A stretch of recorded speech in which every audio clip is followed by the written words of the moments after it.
Chapter 7. The Sounding Call. When Buck earned $1,600 in 5 minutes for John Thornton, he made it possible for his master to pay off certain debts and to journey with his partners into the East after a fabled lost mine, the history of which was as old as the history of the country. Many men had sought it, few had found it, and more than a few there were who had never returned from the quest. This lost mine was steeped in tragedy and shrouded in mystery. No one knew of the first man. The oldest tradition stopped before it got back to him. From the beginning there had been an ancient and ramshackle cabin. Dying men had sworn to it and to the mine, the site of which it marked, clinching their testimony with nuggets that were unlike any known grade of gold in the Northland. But no living man had looted this treasure house, and the dead were dead, wherefore John Thornton and Pete and Hans, with Buck and a half-dozen other dogs, faced into the East on an unknown trail to achieve where men and dogs as good as themselves had failed. They sledded 70 miles up the Yukon, swung to the left into the Stewart River, past the Mayo and the McQuestion, and held on until the Stewart itself became a streamlet, threading the upstanding peaks which marked the backbone of the continent. John Thornton asked little of man or nature. He was unafraid of the wild. With a handful of salt and a rifle, he could plunge into the wilderness and fare wherever he pleased and as long as he pleased. Being in no haste, Indian fashion, he hunted his dinner in the course of the day's travel, and if he failed to find it, like the Indian, he kept on traveling, secure in the knowledge that sooner or later he would come to it. So, on this great journey into the East, straight meat was the bill of fare. Ammunition and tools principally made up the load on the sled, and the time card was drawn upon the limitless future. To Buck, it was a boundless delight, this hunting, fishing, and indefinite wandering through strange places. For weeks at a time they would hold on steadily, day after day, and for weeks on end they would camp here and there, the dogs loafing and the men burning holes through frozen muck and gravel and washing countless pans of dirt by the heat of the fire. Sometimes they went hungry, sometimes they feasted riotously, all according to the abundance of game and the fortune of hunting. Summer arrived, and the dogs and men packed on their backs, rafted across Blue Mountain lakes, and descended or ascended unknown rivers in slender boats whipsawed from the standing forest.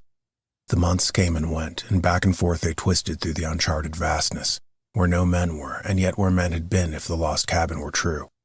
They went across divides in summer blizzards, shivered under the midnight sun on naked mountains between the timberline and the eternal snows, dropped into summer valleys amid swarming gnats and flies, and in the shadows of glaciers picked strawberries and flowers as ripe and fair as any the Southland could boast. In the fall of the year they penetrated a weird lake country, sad and silent, where wild fowl had been, but where then there was no life nor sign of life, only the blowing of chill winds, the forming of ice in sheltered places, and the melancholy rippling of waves on lonely beaches. And through another winter they wandered on the obliterated trails of men who had gone before. Once they came upon a path blazed through the forest, an ancient path, and the lost cabin seemed very near. But the path began nowhere and ended nowhere, and it remained mystery, as the man who made it and the reason he made it remained mystery. Another time they chanced upon the time-graven wreckage of a hunting lodge, and amid the shreds of rotted blankets John Thornton found a long-barreled flintlock. He knew it for a Hudson Bay Company gun of the young days of the Northwest, when such a gun was worth its weight in beaver skins, packed flat. And that was all. No hint as to the man who in an early day had reared the lodge and left the gun among the blankets.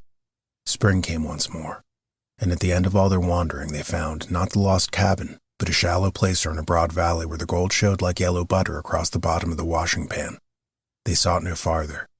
Each day they worked, they earned them thousands of dollars in clean dust and nuggets, and they worked every day. The gold was sacked in moose-like bags, 50 pounds to the bag, and piled like so much firewood outside the Spruce Bough Lodge. Like giants they toiled, days flashing on the heels of days like dreams as they heaped the treasure up. There was nothing for the dogs to do, save the hauling in of meat now and again that Thornton killed, and Buck spent long hours musing by the fire. The vision of the short-legged hairy man came to him more frequently now that there was little work to be done, and often blinking by the fire, Buck wandered with him in that other world which he remembered. The salient thing of this other world seemed fear. When he watched the hairy man sleeping by the fire, head between his knees and hands clasped above, Buck saw that he slept restlessly, with many starts and awakenings, at which times he would peer fearfully into the darkness and fling more wood upon the fire. Did they walk by the beach of the sea where the hairy man gathered shellfish and ate them as he gathered, it was with eyes that roved everywhere for hidden danger and with legs prepared to run like the wind at its first appearance. Through the forest they crept noiselessly, Buck at the hairy man's heels, and they were alert and vigilant, the pair of them, ears twitching and moving and nostrils quivering, for the man heard and smelled as keenly as Buck. The hairy man could spring up into the trees and travel ahead as fast as on the ground, swinging by the arms from limb to limb, sometimes a dozen feet apart, letting go and catching, never falling, never missing his grip. In fact, he seemed as much at home among the trees as on the ground. And Buck had memories of nights of vigil spent beneath trees wherein the hairy man roosted, holding on tightly as he slept. And closely akin to the visions of the hairy man was the call still sounding in the depths of the forest. It filled him with a great unrest and strange desires. It caused him to feel a vague sweet gladness, and he was aware of wild yearnings and stirrings for he knew not what. Sometimes he pursued the call into the forest, looking for it as though it were a tangible thing, barking softly or defiantly as the mood might dictate. He would thrust his nose into the cool wood moss or into the black soil where the long grasses grew, and snort with joy at the fat earth smells, where he would crouch for hours as if in concealment, behind fungus-covered trunks of fallen trees, wide-eyed and wide-eared, to all that moved and sounded about him. It might be, lying thus, that he hoped to surprise this call he could not understand. But he did not know why he did these various things. He was impelled to do them, and did not reason about them at all. Irresistible impulses seized him.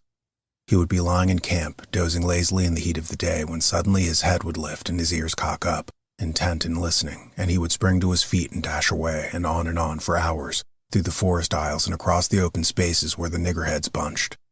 He loved to run down dry watercourses and to creep and spy upon the bird life in the woods. For a day at a time he would lie in the underbrush where he could watch the partridges drumming and strutting up and down.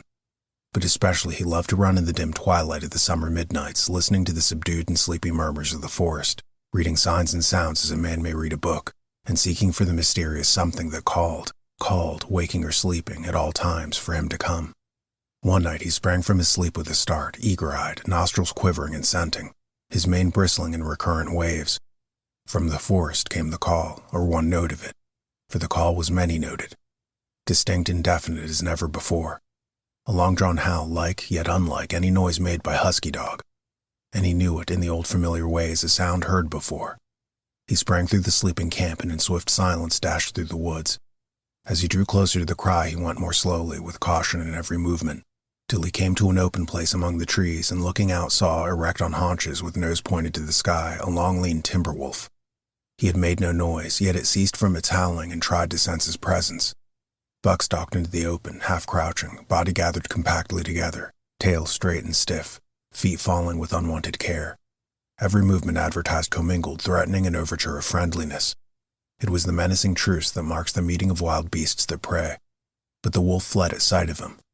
He followed with wild leapings in a frenzy to overtake. He led him into a blind channel, in the bed of the creek where the timber jam barred the way. The wolf whirred about, pivoting on his hind legs after the fashion of Joe and of all cornered husky dogs, snarling and bristling, clipping his teeth together in a continuous and rapid succession of snaps. Buck did not attack, but circled him about and hedged him in with friendly advances. The wolf was suspicious and afraid, for Buck made 3 of him in wait, while his head barely reached Buck's shoulder. Watching his chance, he darted away, and the chase was resumed. Time and again he was cornered, and the thing repeated, though he was in poor condition, or Buck could not so easily have overtaken him. He would run till Buck's head was even with his flank when he would whirl around at bay, only to dash away again at the first opportunity. But in the end, Buck's pertinacity was rewarded, for the wolf, finding that no harm was intended, finally sniffed noses with him. Then they became friendly and played about in the nervous, half-coy way with which fierce beasts belie their fierceness. After some time of this, the wolf started off at an easy lope in a manner that plainly showed he was going somewhere. He made it clear to Buck that he was to come, and they ran side by side through the somber twilight, straight up the creek bed, into the gorge from which it issued, and across the bleak divide where it took its rise. On the opposite slope of the waterbed, they came down into a level country where were great stretches of forest and many streams, and through these great stretches they ran steadily hour after hour, the sun rising higher and the day growing warmer. Buck was wildly glad. He knew he was at last answering the call, running by the side of his wood brother toward the place from where the call surely came.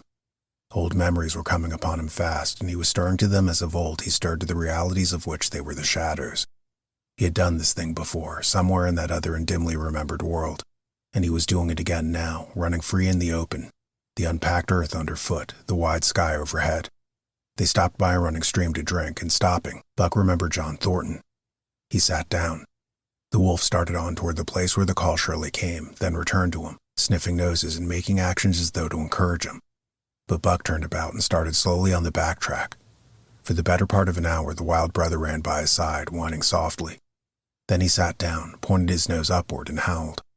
It was a mournful howl, and as Buck held steadily on his way, he heard it grow fainter and fainter, until it was lost in the distance. John Thornton was eating dinner when Buck dashed into camp and sprang upon him in a frenzy of affection, overturning him, scrambling upon him, licking his face, biting his hand, playing the general tomfool as John Thornton characterized it. The while he shook Buck back and forth and cursed him lovingly. For 2 days and nights, Buck never left camp, never let Thornton out of his sight. He followed him about at his work, watched him while he ate, saw him into his blankets at night and out of them in the morning. But after 2 days, the call in the forest began to sound more imperiously than ever. Buck's restlessness came back on him, and he was haunted by recollections of the wild brother and of the smiling land beyond the divide, and the run side by side through the wide forest stretches. Once again he took to wandering in the woods. But the wild brother came no more, and though he listened through long vigils, the mournful howl was never raised. He began to sleep out at night, staying away from camp for days at a time, and once he crossed the divide at the head of the creek and went down into the land of timber and streams. There he wandered for a week, seeking vainly for fresh sign of the wild brother, killing his meat as he traveled, and traveling with a long easy lope that seems never to tire. He fished for salmon in the broad stream that emptied somewhere into the sea, and by this stream he killed a large black bear, blinded by the mosquitoes while likewise fishing, and raging through the forest helpless and terrible. Even so, it was a hard fight, and it aroused the last latent remnants of Buck's ferocity. And 2 days later, when he returned to his kill and found a dozen wolverines quarreling over the spoil, he scattered them like chaff, and those that fled left 2 behind who would quarrel no more. The blood-longing became stronger than ever before. He was a killer, a thing that preyed, living on the things that lived, unaided, alone, by virtue of his own strength and prowess, surviving triumphantly in a hostile environment where only the strong survived. Because of all this, he became possessed of a great pride in himself, which communicated itself like a contagion to his physical being. It advertised itself in all his movements, was apparent in the play of every muscle, spoke plainly as speech in the way he carried himself, and made his glorious furry coat, if anything, more glorious. But for the stray brown on his muzzle and above his eyes, and for the splash of white hair that ran midmost down his chest, he might well have been mistaken for a gigantic wolf, larger than the largest of the breed. From his St. Bernard father he had inherited size and weight, but it was his shepherd mother who had given shape to that size and weight. His muzzle was the long wolf muzzle, save that it was larger than the muzzle of any wolf, and his head, somewhat broader, was the wolf head on a massive scale. His cunning was wolf cunning and wild cunning. His intelligence, shepherd intelligence, and St. Bernard intelligence. And all this, plus an experience gained in the fiercest of schools, made him as formidable a creature as any that roamed the wild. A carnivorous animal living on a straight meat diet, he was in full flower at the high tide of his life, overspilling with vigor and virility. When Thornton passed a caressing hand along his back, a snapping and crackling followed the hand, each hair discharging its pent magnetism at the contact. Every part, brain and body, nerve tissue and fiber, was keyed to the most exquisite pitch, and between all the parts there was a perfect equilibrium or adjustment to sights and sounds and events which required action. He responded with lightning-like rapidity. Quickly as a husky dog could leap to defend from attack or to attack, he could leap twice as quickly. He saw the movement or heard sound and responded in less time than another dog required to compass the mere seeing or hearing. He perceived and determined and responded in the same instant. In point of fact, the 3 actions of perceiving, determining, and responding were sequential, but so infinitesimal were the intervals of time between them that they appeared simultaneous. His muscles were surcharged with vitality and snapped into play sharply like steel springs. Life streamed through him in splendid flood, glad and rampant, until it seemed that it would burst him asunder in sheer ecstasy and pour forth generously over the world. Never was there such a dog, said John Thornton one day as the partners watched Buck marching out of camp. When he was made, the mold was broken, said Pete. Pachinko, I think so myself, Hans affirmed. They saw him marching out of camp, but they did not see the instant and terrible transformation which took place as soon as he was within the secrecy of the forest. He no longer marched. At once he became a thing of the wild, stealing along softly, cat-footed, a passing shadow that appeared and disappeared among the shadows. He knew how to take advantage of every cover, to crawl on his belly like a snake, and like a snake to leap and strike. He could take the ptarmigan from its nest, kill a rabbit as it slept, and snap in midair the little chipmunks fleeing a second too late for the trees. Fish in open pools were not too quick for him, nor were beaver, mending their dams, too wary. He killed to eat, not from wantonness, but he preferred to eat what he killed himself. So a lurking humor ran through his deeds. and it was his delight to steal upon the squirrels, and when he all but had them, to let them go, chattering in mortal fear to the treetops. As the fall of the year came on, the moose appeared in greater abundance, moving slowly down to meet the winter in the lower and less rigorous valleys. Buck had already dragged down a stray part-grown calf, but he wished strongly for larger and more formidable quarry, and he came upon it one day on the divide at the head of the creek. A band of 20 moose had crossed over the land of streams and timber, and the chief among them was a great bull. He was in a savage temper, and standing over 6 feet from the ground, was as formidable an antagonist as even Buck could desire. Back and forth the bull tossed his great palmated antlers, branching to 14 points and embracing 7 feet within the tips. His small eyes burned with a vicious and bitter light, while he roared with fury at sight of Buck. From the bull's side, just forward of the flank, protruded a feathered arrow end, which accounted for his savageness. Guided by that instinct that came from the old hunting days of the primordial world, Buck proceeded to cut the bull out from the herd. It was no slight task. He would bark and dance about in front of the bull, just out of reach of the great antlers and of the terrible splay hoofs which could have stamped his life out with a single blow. Unable to turn his back on the fanged danger and go on, the bull would be driven into paroxysms of rage. At such moments he charged Buck, who retreated craftily, luring him on by a simulated inability to escape. But when he was thus separated from his fellows, 2 or 3 of the younger bulls would charge back upon Buck and enable the wounded bull to rejoin the herd. There was a patience of the wild, dogged, tireless, persistent as life itself, that holds motionless for endless hours the spider in its web, the snake in its coils, the panther in its ambuscade. This patience belongs peculiarly to life when it hunts its living food, and it belonged to Buck when he clung to the flank of the herd, retarding its march, irritating the young bulls, worrying the cows with their half-grown calves, and driving the wounded bull mad with helpless rage. For half a day this continued. Buck multiplied himself, attacking from all sides, enveloping the herd in a whirlwind of menace, cutting out his victim as fast as it could rejoin its mates, wearing out the patience of creatures preyed upon, which is a lesser patience than that of creatures preying. As the day wore along and the sun dropped on his head in the northwest, the darkness had come back and the fall nights were 6 hours long. The young bulls retraced their steps more and more reluctantly to the aid of their beset leader. The downcoming winter was hurrying them on to the lower levels, and it seemed that they could never shake off this tireless creature that held them back. Besides, it was not the life of the herd or of the young bulls that was threatened. The life of only one member was demanded, which was a remoter interest than their lives, and in the end they were content to pay the toll. As twilight fell, the old bull stood with lowered head, watching his mates, the cows he had known, the calves he had fathered, the bulls he had mastered, as they shambled on at a rapid pace through the fading light. He could not follow, for before his nose leaped the merciless fanged terror that would not let him go. 300 weight more than half a ton he weighed. He had lived a long, strong life, full of fight and struggle, and at the end he faced death at the teeth of a creature whose head did not reach beyond his great knuckled knees. From then on, night and day, Buck never left his prey, never gave it a moment's rest, never permitted it to browse the leaves of trees or the shoots of young birch and willow, nor did he give the wounded bull opportunity to slake his burning thirst in the slender trickling streams they crossed. Often, in desperation, he burst into long stretches of flight.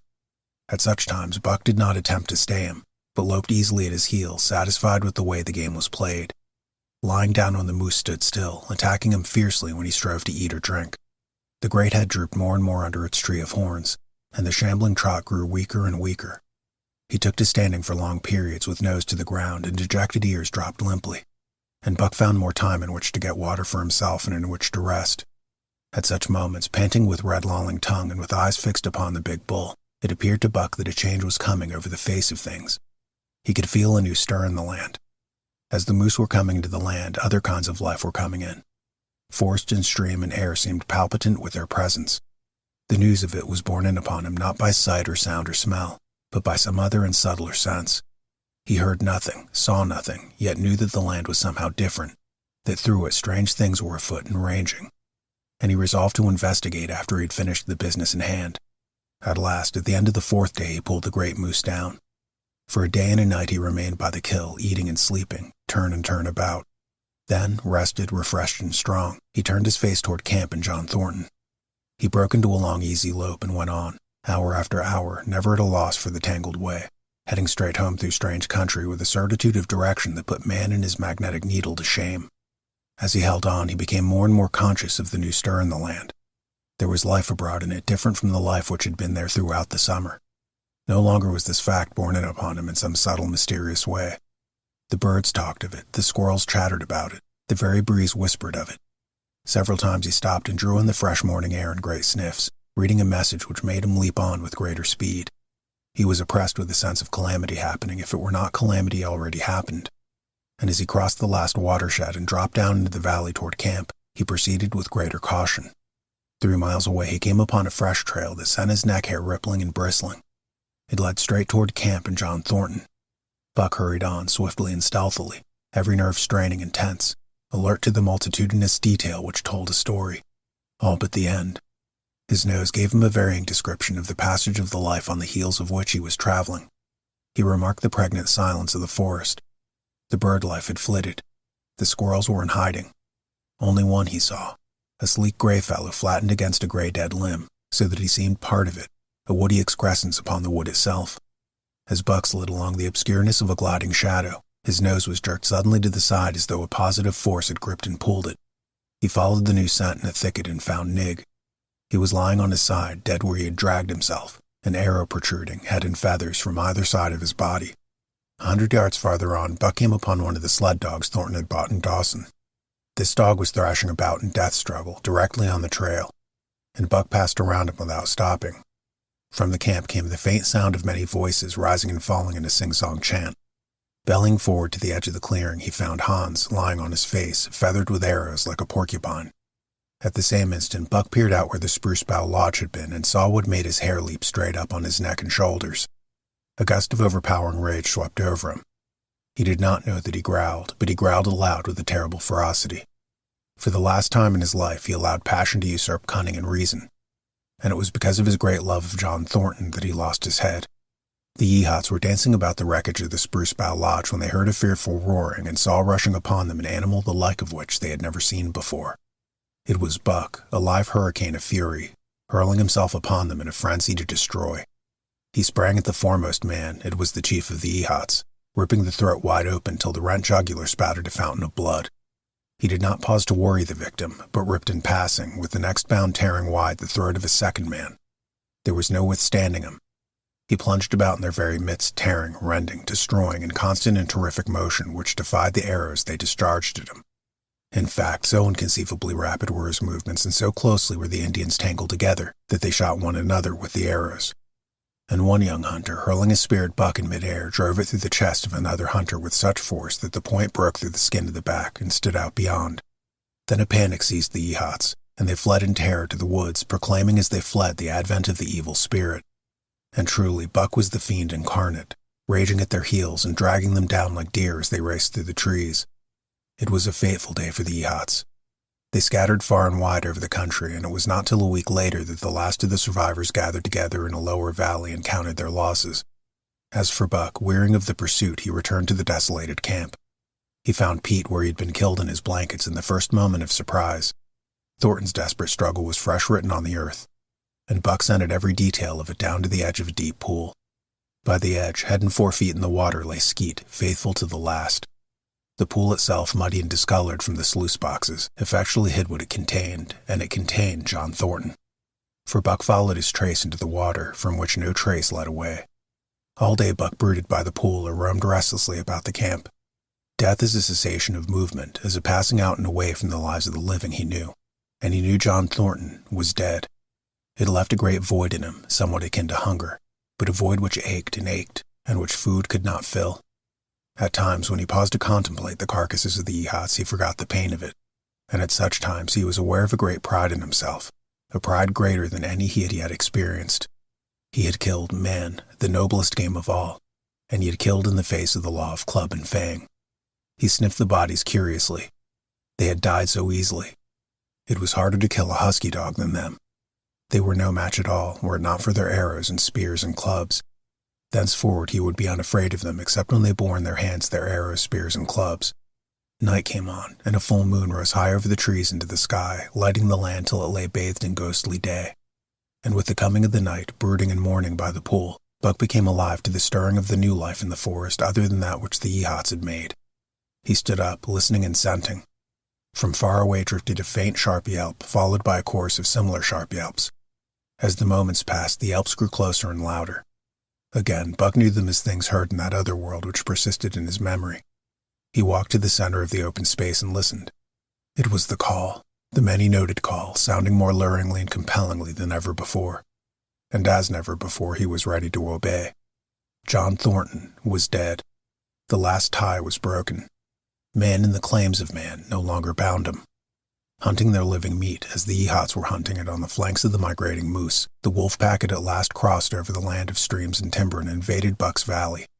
Into the clearing where the moonlight streamed, they poured in a silvery flood.